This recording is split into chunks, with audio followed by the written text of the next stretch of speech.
I know. Thank you very much, ladies and gentlemen. What an incredible sight. A sea of orange. Is that not unbelievable?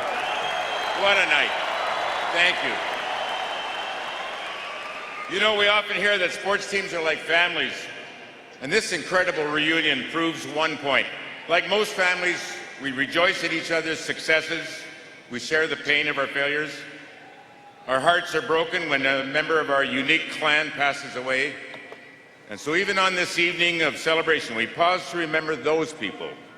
Whether they contributed on or off the ice, we'll always recognize the fact that once you are an Oiler, you'll always be an Oiler and an important part of our family.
Well, you've been sitting here very patiently. We had a wonderful hockey game. It's time to hear from some of the players who have proudly worn the Oilers logo over the last 30 or 40 years. Let's meet our official on-ice reporters. Firstly, a gentleman who produced Oiler TV for years, was the Executive Vice President of Programming and Productions for the NHL. He won an Emmy Award as a producer of hockey broadcasts for NBC coverage of the 2002 Olympics in Salt Lake City, and is now a Rogers Sportsnet on-air personality. Please welcome John Shannon. John?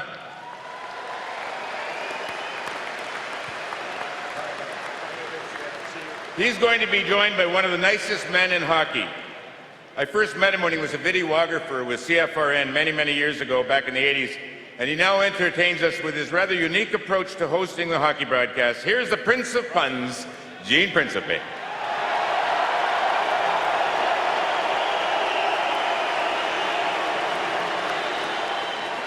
My chance to go first, and I get to talk to the first man who scored a goal in the National Hockey League on a Saturday night in October of 1979 against the Detroit Red Wings, Blair McDonald. Blair, welcome. Oh, hey, isn't this awesome? You played in this building enough times to know that it was home. When you came back, what did you think today, and what did you think the last couple of days? Well, this event has just been just out of this world. I mean, look at this place. It's how many hours after the game, and no one's left. This is unbelievable. You were on that line with Brett Callaghan and that young kid in the middle. I think it was great that you taught Wayne Gretzky as much as you did. Man, I had to be one of the luckiest guys in hockey, right, to be able to play the first couple of years with Gretz. And that first year, we were a little bit of underdogs. No one really knew too much about the team. We came into the league, and that first game here, I think the lead up, the buzz in the city, and the warm up and the electricity in that building in that first game, and we were lucky enough to pull off a win against an original 6 team, Detroit. It was just a great night. Well, you were part of it. Ladies and gentlemen, Blair B.J. McDonald. Gene? John, thanks very much. Well, as everybody knows, the Edmonton Oilers made a really big deal in 1988, a trade, a blockbuster, and it involved Bill Ranford, because you came over from the Boston Bruins, and as you came over, I wonder what you were thinking about joining a team that had already had a large amount of success. Well, I was living in Red Deer, so I was a big Oilers fan, so it was a huge honor for me, and you know, it was a little overwhelming coming here with the likes of Wayne Gretzky, Yari Curry, Glenn Anderson, Mark Messier, and of course the legendary Grant Fuhr. So it was a real honor for me. I was excited about it, and you know, I spent 10 years here, and you know what? This is a big family here. This is just an incredible night. I'd just like to thank the Edmonton Oilers organization for having me here. I'll never forget this. This is a lifetime moment right here. John?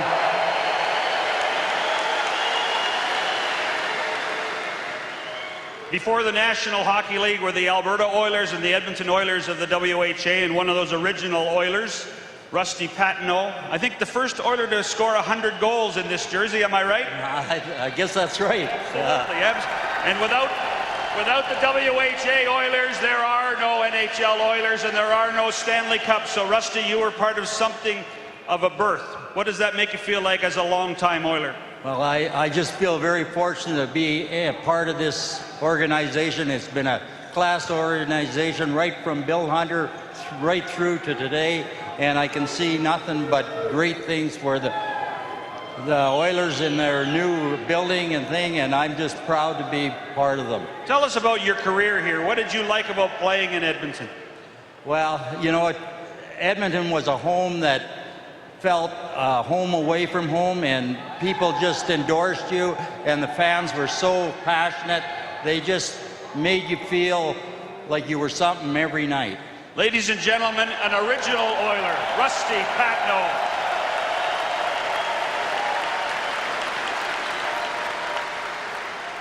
John, Ken Linzman was known for getting under the skin of opposing. Yeah, go ahead, give him a cheer.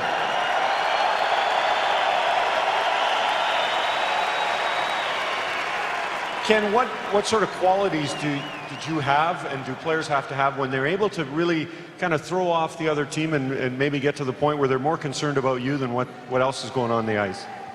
I don't really know. It was just the way I play. It's just natural. Came to you naturally? Do you remember anyone in particular or certain players that you were able to bother a bit more than others? Not really. I just played. Just did it. Well, like you said, it came naturally. In 1984, the year that you won the Stanley Cup with the Edmonton Oilers, you scored 3 series clinching goals, including the one that clinched the Stanley Cup. What was that like for you? I was very lucky. You know, the goals weren't, the game wasn't that close at the time. I think when I scored the game winner in the Stanley Cup game, it was the third goal. We were 3-0 and ended up winning 5-2. But you know, I played with a great bunch of guys and great people, and very lucky. Ken, thank you very much. You're welcome. Thank you.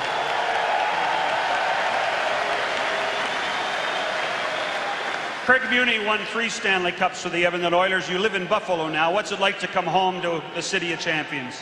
Well, all you have to do is take a look around. Tonight at the game at City Hall is like winning the Stanley Cup all over again, coming back to Edmonton again. Craig, The defense you were on, there, I mean, there's some pretty big names. Obviously, Paul Coffey was a big part of the defense. But with all the firepower up front, you guys didn't get much credit for what you did for this team. What was that like, and what was it like to play with all these superstars? Well, they made the game very easy, that's for sure. Our main job was to get the puck up to them. But come every playoffs, the defense as a core, we took that as a challenge to outduel the other team's defense and show that we were capable of helping out as much as we could. And what was it like to carry the cup around this rink in front of these people? As exciting as it was, I think the only thing that popped to my mind first was don't trip and don't drop the Stanley Cup right on national television. Ladies and gentlemen, Craig Muni. Well, for all the great talent that has been on the Edmonton Oilers, I know they're not booing. They are looing. And what was it like for you when you kind of first heard the fans do that when you arrived in Edmonton? It was pretty remarkable. It was amazing, you know, and we've already heard guys talk about it. People, this is what it's all about right here, you know, coming to the Oilers and, you know, what they'd accomplished, what they'd done, stepping in that dressing room. I mean, they were the greatest franchise around, and everybody wanted to play for them. And these fans here, they're loud, they're passionate, and when they cheer your name, it's the best feeling in the world.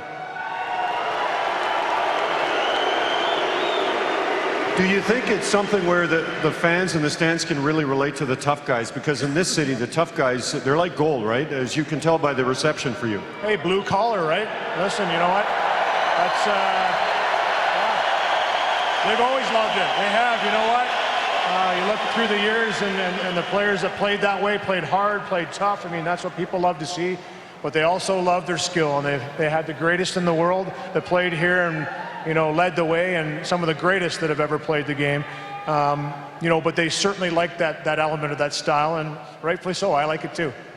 Lou, thank you. And the way you talk, you maybe look forward to a role on TV at some point. I think that would work for you. I'll keep my fingers crossed. Yeah. Okay, Lou, thank you. Lou DeBrusk.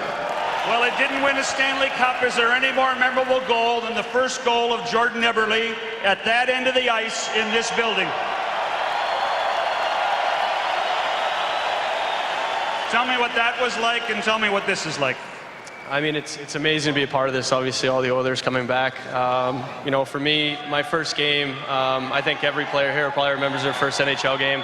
I was lucky enough to have my family and friends there, and you know, I tell the story all the time. I would have been just as happy to tip it in or bank it off me or whatever, but you know, Sean Horkoff gives it to me quite a bit about looking him off on a 2-on-1, but you know, it was great how it worked out. So Jordan, the new building is one thing.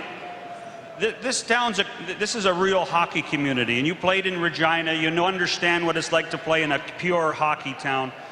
When you talk to former teammates and guys around the NHL, what's it like to play in Edmonton? What can you tell them? It is exactly what you said. It's a hockey town. You know, you're going out for dinner, you're going out for lunch, you're meeting people that are season ticket holders, and you're talking to people about how much they love the game. And you know, I think a great example is that is Ryan Smith's last game. Just the fan support that they gave him, and to be a part of that was incredible. And that just sums up the fans here. Ladies and gentlemen, number 14, Jordan Eberle. They must think I need some protection from one tough guy.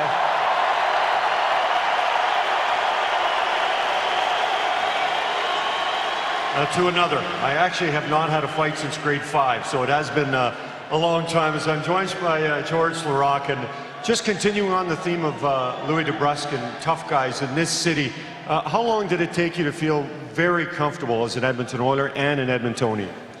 You know what, I have to thank the coaching staff a lot, because Ron Lowe, Kevin Lowe, Craig McTavish, they make me work really hard to be more of a just guy that would play 2-3 minutes a game, so we could play hard, like hard-nosed Oilers hockey, 4 lines. And thanks to the coaching staff, I got to develop a bit more. And I remember when I got into the dressing room when I was a rookie, I went to Sparky, our trainer, and I said I wanted number 27. And I was putting a lot of pressure on my shoulder, and I don't know if I came up to even what Dave has done to the city and to this team, but it was an honor to wear the same number, you know, in honor of him.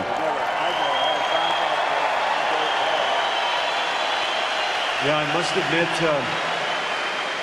One of the neat moments this morning is seeing you and Dave Semenko spend some time together. We'll talk about 2006 in a few different ways tonight, but when you look at these fans and you turn back the clock 10 years, what do you remember about this building and that run?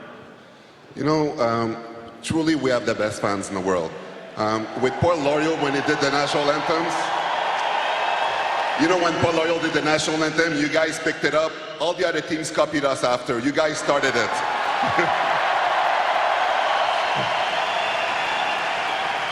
I played in 14.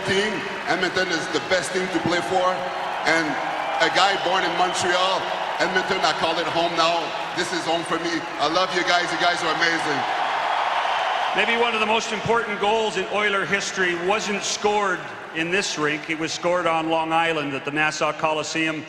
Pat Hughes to Kevin McClellan. The Oilers win their first game of the '84 final. They slayed the Demon that day, proving they could beat the New York Islanders.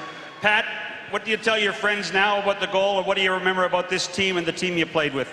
Well, that was our second chance to get back at them from getting beat 4 straight the year before. And, puck goes in the corner, dig it out, flip it over to Kevin, and he picked the corner, which was unlike him, but 1-0, and we held on. It was a great start. Even though we lost the next night, we came back here and handled them pretty well. So when you live in Michigan now, when you tell your friends in Michigan you won the Stanley Cup and you played in Edmonton and it was at Rexall, then Northlands, what's your first memory? Well, certainly the cup. I mean, the first cup here was electric for the city, electric for the team. The whole city shared in it, the fans, and just a great event. Ladies and gentlemen, number 16, Pat Hughes. The first captain in the Oilers history in the NHL, Ron Chipperfield.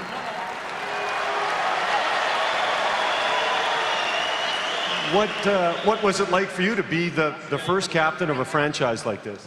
Well, it was certainly an amazing honor. I certainly wasn't expected. I came to camp with all the guys, and I think it may have been the last captain vote that was put forward, and the players voted for me, which again was quite a surprise and quite an honor. Well, I will say this, Ron, after you, there were so many great captains. What was it like to set the stage for the guys that followed in your footsteps and also wore the C? Well, 3 of the captains that came after me, Wayne had already played 1 year in the WHA with us, and then Mark and Kevin came that first year, which they became the next the captains further on. And so I had the joy to watch these 3 young guys who I knew would all become not only great players, outstanding people, and certainly captains of a team and an organization someday. Ron, thanks for your time. Thanks, Gene. Not many brother combinations played for the Edmonton Oilers. Bob McAnally, Ted McAnally. Not only did they play for the Oilers, they played for the Oil Kings as junior players in the late 60s. Bob, to you first. Explain what being an Oiler means to you now and what it meant to you in the mid-70s when you played in the WHA. Well, it was a thrill to come and play professional hockey. That was a dream of a kid like me from Prince George, BC. All of a sudden, I was in Edmonton playing with the Oilers, playing against Bobby Hull. Of course, Bobby Hull was my idol, and what better memories of Bobby Hull and playing against him than seeing him streaking up the left side, slapping that shot. And those are great. You weren't supposed to watch it, you were supposed to stop it. I was checking them. But great memories, and I've continued to stay in Edmonton after hockey, and we've got a strong Oiler Alumni Association, just getting stronger with the new young guys coming through. What was it like to play with your brother?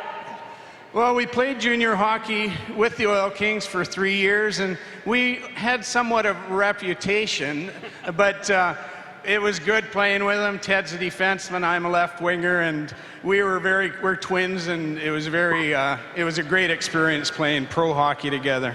So Ted, you can tell the truth. What was it like playing with your brother? It was great. we had played since we were 5 years old, and to come and play junior hockey with the Edmonton Oil Kings, and then I left and played 3 years in the National League with the California Seals, and Gretz at that time hadn't brought his magic to California, and so the fans didn't have the passion that they do down there now. So when I had an opportunity to come back to Edmonton and play in front of the Edmonton fans who have the passion, and then step on this ice the first time, and the energy and the electricity that the fans give to you, what a thrill. And then to, of course, play with Bob. That was tremendous. Well, welcome back for the night. Ladies and gentlemen, Bob and Ted McAneely.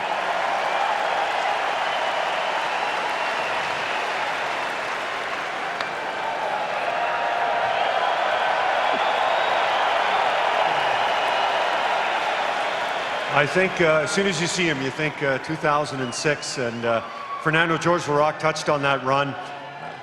What kind of sticks out for you, especially as a kid who grew up here and watched some of the people you're sitting with tonight, and then being one of them on the ice? Yeah, I think when we all sat down, I looked at Lou. I think we're in the wrong spot here. We got pretty good company there with Gretzky, Messier, and Curry, and Anderson, and all those guys. It's being a kid from Edmonton, it's a pretty special feeling for me to be a part of this. Well, even all those names you mentioned would have been impressed. 14 goals, 5 game winners. Game 5.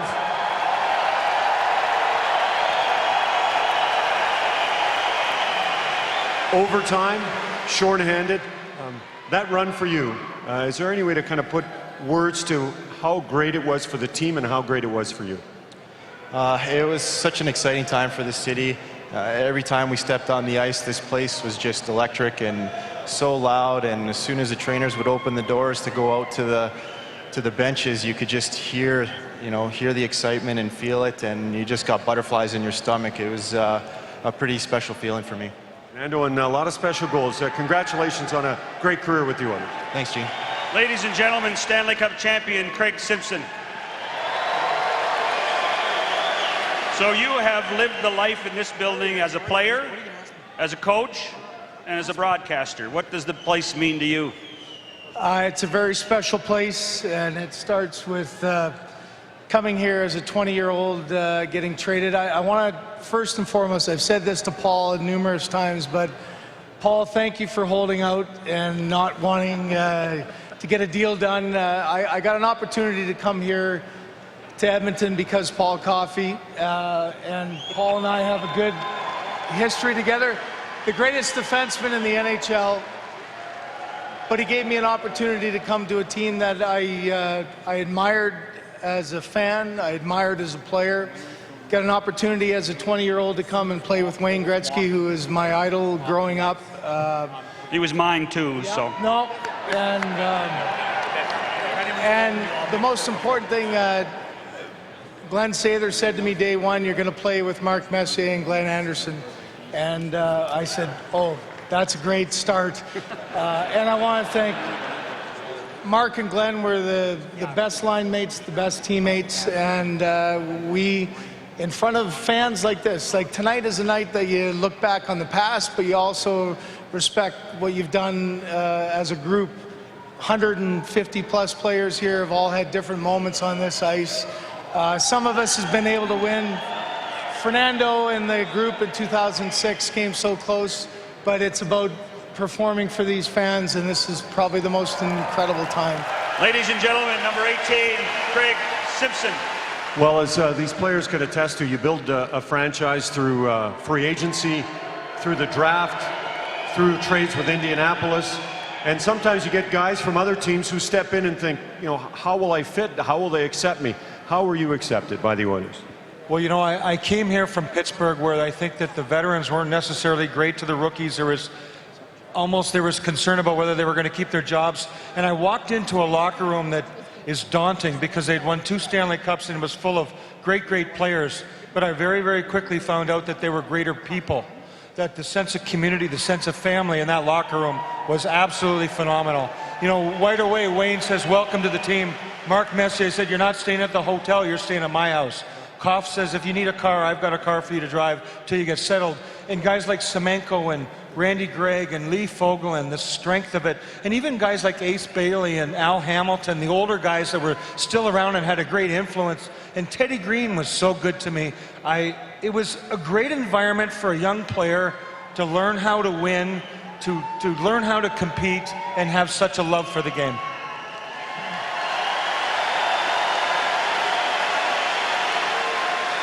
Craig Simpson just alluded to, winning a Stanley Cup. You won 2, 1987. Some of the younger fans may not remember, but as you win, you search out people that you know and you love. And you went looking for your father. Just walk us through when you decided to do that and what it was like to search him out and find him. Well, the Oiler locker room has been so family friendly. The fathers, the kids, everybody was always so welcome around the hockey team, and they were proud of that scenario. And my dad was too nervous to watch the games in the stands, so he'd walk around this building underneath the stands. So when we won and they opened the door and rolled out the carpet, and I'm almost lost because you win a Stanley Cup and it's just bigger than life, and there's my dad. And when he walked out on the ice, I just gave him a great big hug and said, "We got our name on the Stanley Cup." So it was just an extension of the team. Great moment, great story, Marty. Thanks very much. Thank you, G. Ron Chipperfield, it was great to hear him, the captain of the Oilers when they joined the National Hockey League, got traded that season to Quebec for a goaltender. Anybody you know? Best day of my life, John. Best day of my life. Ladies and gentlemen, Ron Lowe. It's really funny because Chipper and I played on the same team in Manitoba. And when he got traded to where I was coming from, I felt for him, but felt really good for me. Sometimes it's give and take. So that first year you came here, the team made the playoffs, lost in the first round of the Flyers. I think Kenny Linsman scored the winning goal for the Flyers that night in Game 3 here. But tell us what it meant to be a player early in the Coliseum and for the Oilers in the NHL, and then to go to become a coach. How much different was it? The playing, I wasn't good enough to contribute to the Stanley Cups. Sorry, they had Furzy, Moger, they had Billy Ranford. There was a whole bunch of guys that were a whole bunch better than me. And that was good, because we wouldn't have won if I was playing. But I want to tell you, I had lots to do with all of them, and they were the neatest bunch of guys. The goaltending that they've had here has been so good, and the people that got to watch the great players also got to watch some great goaltenders. And to me, that was one of the big things, one of the reasons that this group won every year, because at some points in time, the defensive game lapsed a wee bit. I don't know if you ever noticed that. Once in a while. But their goaltending was phenomenal. So the other thing I think we have to talk about, there was a rite of spring in the 90s when you were the coach of playing the Dallas Stars in the first round of the playoffs, or one of those rounds of the playoffs, and the Todd Marchant goal in Game 7 in reunion. You know what? The thing I remember most about that whole series was Game 4 here. Game 5. We're down 3-1, and we're down 3-1 in the game. And the place was emptying out. Late, 10 minutes into the third. They said it was a U-turn on Capilano. Because all of a sudden we scored, and we scored again. And then Bucky gets the overtime winner. This whole place was full at the end of the night again. And I'll never forget that, and I appreciate everybody that came back. Ladies and gentlemen, player, coach, Ron Lowe. Thanks, Ron.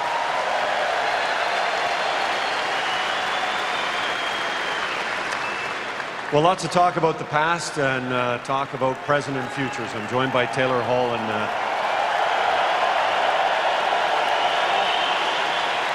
how'd you feel about that game? It was more a relief than anything. The guys really wanted to play well for the last game here. With everyone here, all the legends in town, it was a really fun night. What was the atmosphere like with the fans and the stick salute at the end and the standing ovation, and just how that felt to kind of send your team off to the end of the season and to the end of this building? Yeah, it was amazing. Right off the bat in warm-up, you could tell there was electricity in the building.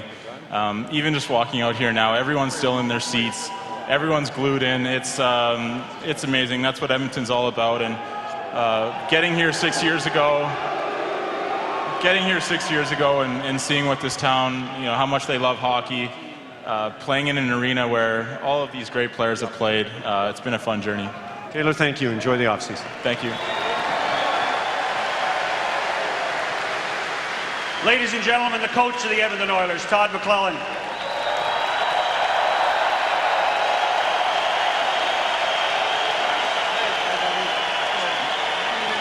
Before we talk about you and your team in this city, tell us about what it was like to come here as a visiting coach. 2006, you were on the bench for the Red Wings. Steve Yzerman's last game in the National Hockey League. You were an assistant coach for the Red Wings that the Oilers beat in the first round to go all the way to the Stanley Cup final that year. What was it like in this building? It was loud, it was exciting, the building was shaking, and we were disappointed. Edmonton did one hell of a job, and that's what we're hoping to get to eventually. So the game's been over for about an hour, and if I would have told you this summer before you got the job, when we're going to close the building, we're going to have 18,000 people sitting around for an hour and a half, just sitting, listening to people tell stories about this great franchise, what would you have told me? I actually would have believed it. Being from Western Canada, I know what it's like here in Edmonton and knew what to expect coming in. This is very humbling when you look around at the players that have come back and returned to their home, Edmonton, and honored the Oilers, the different generations. And I said to the media tonight, their presence alone held us accountable tonight, as well as the 18,000 people that show up every night. So we appreciate it. Well, you're an Oiler now. Absolutely.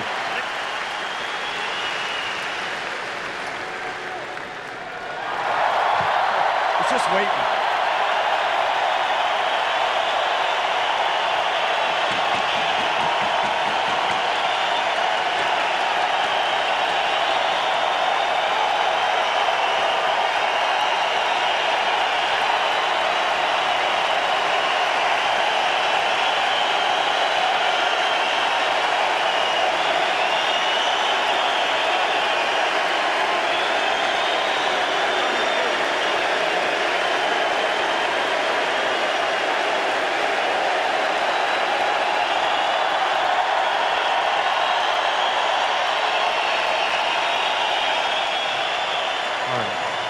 Hey, now, let's stop it before he starts crying, okay? Because we've seen that before. We've seen tears of joy, tears of sadness, but more tears of joy because you came back to Edmonton. What do you think of that response? Does it ever kind of go, wow, that's for me? Yeah, well, it's very humbling. In many different occasions that it's occurred along my journey, being a part of the Edmonton Oilers organization. I want to start by saying this is first class, right from Daryl Cates to Kevin Lowe and Bob Nicholson and orchestrating all this. It's a great night for not only myself, my family, but all these guys here, and hopefully you'll remember these forever for sure. Well, we've discussed 2006 a number of times. I want to talk about a memory, I think you were just behind me, was it not, when you took the puck in the teeth from Chris Pronger? You go away, you come back, and you set up the OT winner by Shorn Hawkup. What was that like? Did you ever consider not coming back? And I'm guessing the answer was no. Well, I was very fortunate to have great trainers for sure to help out on that front. I didn't have nerve exposure, so that I didn't have to go to the hospital for all that dental work, but the story behind it all is those doors were closed between the benches on the way down, and I was so upset and mad. I pushed those doors open, and there was an usherette lady in behind there. I ended up hearing that she broke her wrist. So a couple days later, we ended up obviously winning that hockey game. Sean Horkoff, double overtime winner. Sorry, Todd. But I wanted to make sure that she got her cast autograph, so I got that all taken care of. that actually seems like a fair trade. You know, broken wrist, signature from Ryan Smith. You broke the wrist, but I also saw you with a broken heart. I've seen lots of different athletes. Game 7, Carolina, you guys, Fernando talked about it, George talked about it. You guys gave everything you could, and I saw you walk off the ice in tears. Can you just give us an idea how badly you wanted that Stanley Cup for you, for these fans, for this city and franchise?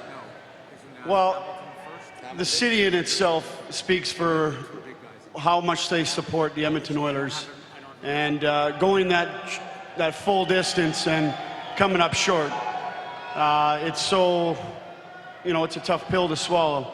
I don't live in regret. There's a loss of not winning the Stanley Cup. But at the end of the day, we went as far as we could, and we did as best as we could, and it was a journey that I'll never forget.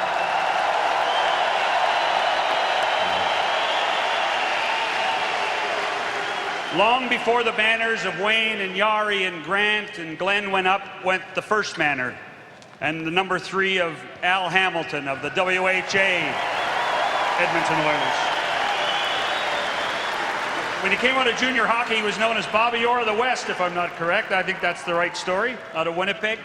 And in many ways, the franchise, the Oiler franchise then, was on the back of Al Hamilton, some of the great players of the WHA. There would be no NHL team without guys like Al Hamilton here in the WHA. What does that make you feel, Al?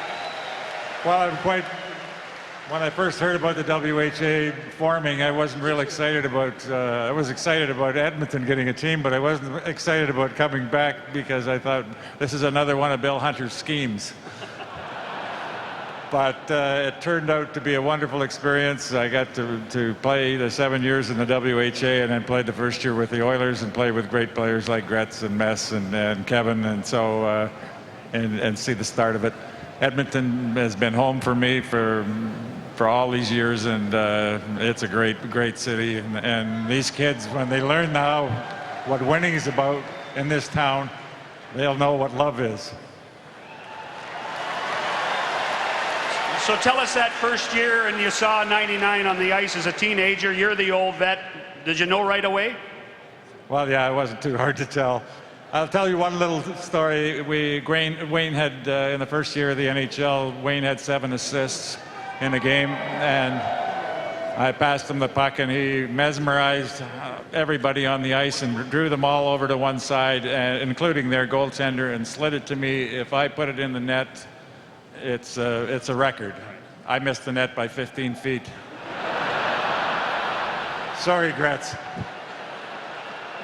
Ladies and gentlemen, number 3, Al Hamilton. Anybody who's ever worn the Oiler jersey feels a great sense of pride. But Grant, does it mean even a little bit more considering you grew up right in the Edmonton area and you were growing up here watching the Oilers and then one day being one? I think that's a special time. I mean, I got the opportunity to watch a lot of these guys play in the WHA and the old Edmonton Gardens. So to see them play there and want to be an Oiler as a kid and to be able to do it at home, it's a great deal. I was walking over here tonight and I was thinking about some of the things you said over the years that you were here. And now, did Glenn make you run the stairs here? All of them, actually. What was the point he was trying to prove? We were having a little discussion about shape in training camp, so apparently round's not a shape. I was looking through the stats, and one year you had 14 assists, and you were a goaltender. You had a run and gun offense. What was it like to be that last line of defense and making those big saves, whether the score was 6-4 or 7-5, making sure the other team didn't get one closer? You know what? We had such a great group of guys that, yeah, we won a lot of games 7-3, 7-4, but if they had to bear down and play good defense, we could win 1-0 also. So I think we had a reputation as a run and gun team, but if you looked at our record come playoff time, we could win the close games. Yeah, biggest win was 1-0 to get the franchise off and running. Grant, thank you. Pleasure to talk to you. Thanks, Gene. So I was going to mention the 14 assists for Grant as well, simply because the opposition would shoot the puck, Grant would stop it, put it behind the net and give it to Paul, and then Paul would skate all the way up the ice and score. It was a easy thing to do, right? Caught 49 goals one year. Well, it wasn't easy, but the easiest part was to get the puck from Grant, skate up, and give it to Wayne, Mark, Yari, or Glenn. That's what a smart defenseman does, gives it to good forwards, and we had plenty of them, and it made it a lot easier. What do you remember about this building, and what do you remember about these people? I just remember this town being, you know, I came here as an 18, 19-year-old with Mark and Wayne and Yari, and Furzy came the next year, and Glenn, but it was a town of character. I mean, you can talk all you want about this team having Gretzky, Messier, Anderson, Curry, and guys like that, but, you know, what made this team champions were the role players, the Semenkos, the Hunters, the McClellans, the McSorleys, you know, Dave Lumley, guys like that allowed us to have fun and go out and play the way we did, and that's why we were champions. Ladies and gentlemen, number 7, Hall of Famer Paul Coffey.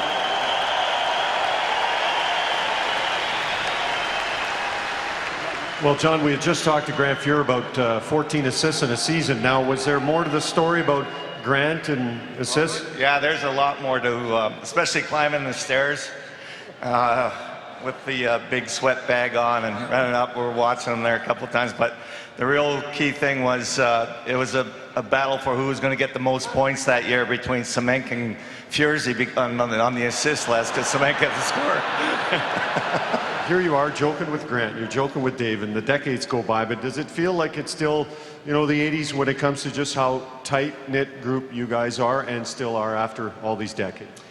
Well, the threshold over there, once you walk through those doors, you better have a rhinoceros skin, because there's a lot of darts that were thrown around, and Koff was very good at it. So he could throw with the best of them, and the comments that came out of it, that's what made our team so tight and so close, because we could say and do anything, and once we were a team through that path right there, everything, any problems outside of the rink, they all disappeared, and we played for each other in the town of Edmonton.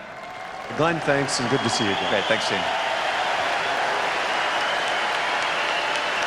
For Edmonton Oilers fans, the most iconic call of them all came at the end of the deciding game in the 1984 Stanley Cup, when the upstart Oilers, in their 5th year in the NHL, achieved the incredible. Watch the screen. There's a new bunch on the block in the National Hockey League. The Edmonton Oilers have won the Stanley Cup. And now, ladies and gentlemen, boys and girls, the author of that call, the Dean of NHL Broadcasters, Mr. Bob Cole. Come on out, Bob.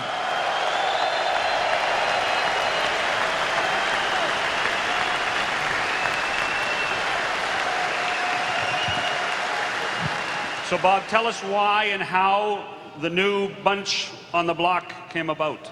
I'm not quite sure, John, but I kind of fell in love with this group, these young Oilers in '83, when they got all the way to the Stanley Cup final in Long Island. That was a dynasty with the Islanders, and they lost in 4 games. And I remember walking out with Wayne and Glenn and Paul and all the guys, and everybody was just in silence, just walking and bruised and tired and worn out. And then the next year, I lived through it and I really fell in love with this team. They made me feel so comfortable. And we got together again, as everybody knows, the next year in '84, and they won their first Stanley Cup. The first of 4 here in this old building, which we're saying goodbye to tonight. And it just happened. A new bunch on the block.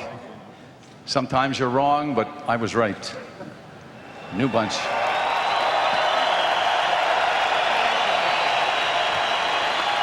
Wayne, you've had great friendships with many announcers over the years. Remember when you first met Danny Gallivan, but your time with Bob, even that closing game at Madison Square Garden in 1999, the hug in the hallway, and what Bob means to you in this franchise. Well, first of all, I want to thank everyone for a wonderful night.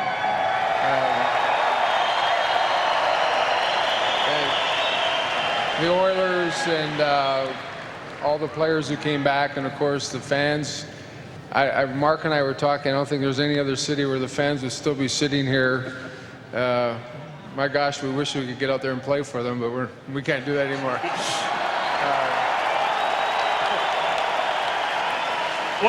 one quick question.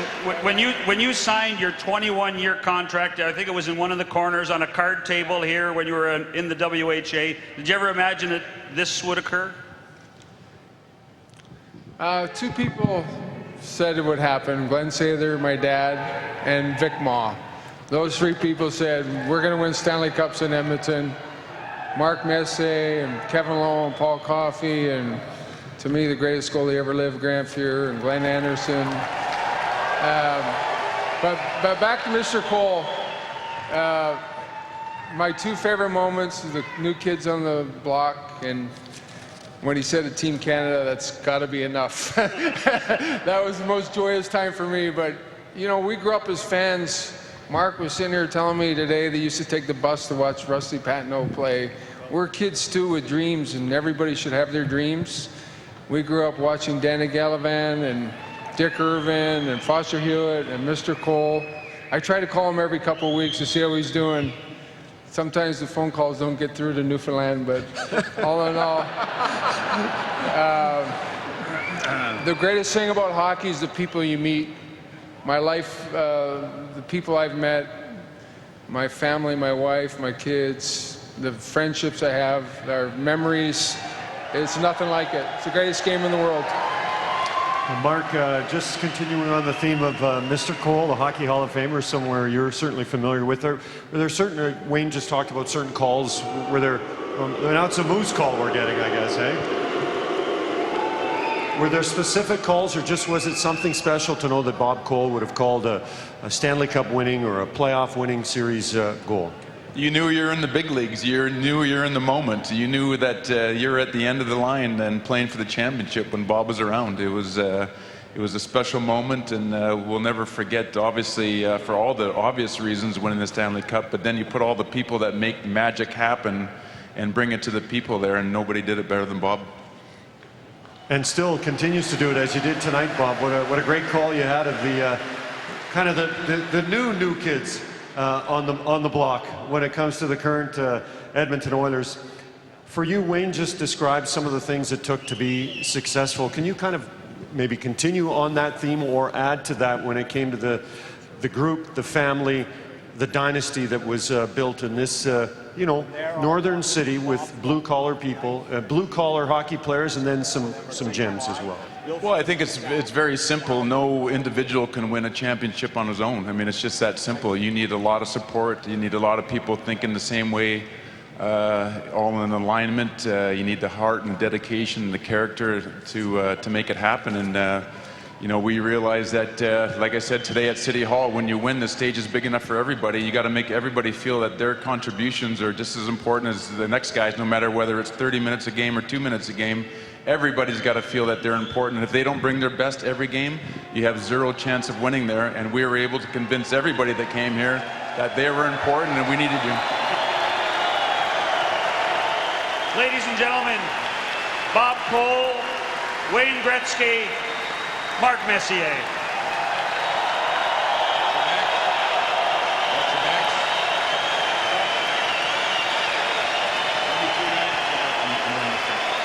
It's a great privilege to introduce him. His contributions to this community, to the game of hockey, are literally impossible to include in a brief introduction. He was the first Oilers draft pick. He played on 5 Stanley Cups, 6 if you count the Oilers farm team in New York. He pioneered the Oilers players' commitment to the community when he chaired the Christmas Bureau campaign, the most incredible campaign, and it continues to this day.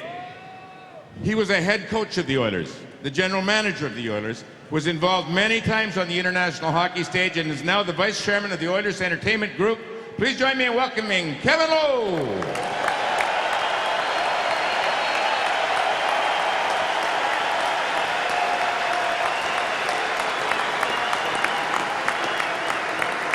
Thank you, Bill. And thank you for everyone for sticking around. It's made us feel special. It's my honor on behalf of the Oilers Entertainment Group to welcome everyone here to Rexall Place, or as many of you remember it throughout the years, Northlands Coliseum.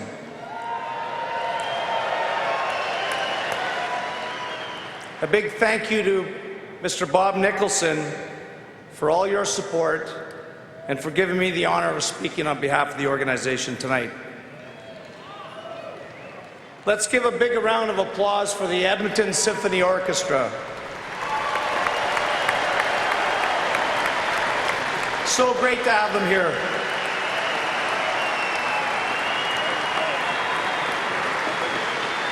We have a saying, once an Oiler, always an Oiler. And you guys have made it special.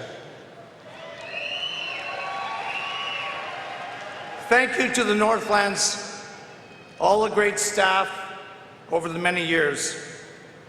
You helped bring this building to life, game in, game out, and you made it a great experience for the players and for the fans. Thank you, Northlands. And a special thanks to our amazing Oilers staff, now Oilers Entertainment Group, past and present. Your passion, commitment, and love of the team has always been the foundation and the success of this organization. Thank you. And most importantly, last but not least, thank you to the fans. You showed time and again this afternoon at Churchill Square and here tonight, that you're the greatest fans in all of hockey. And you've made us special all these years for us.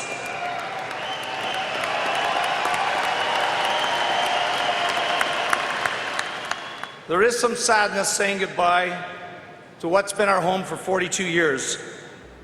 But we're tremendously excited about the future and Rogers Place and our new downtown arena.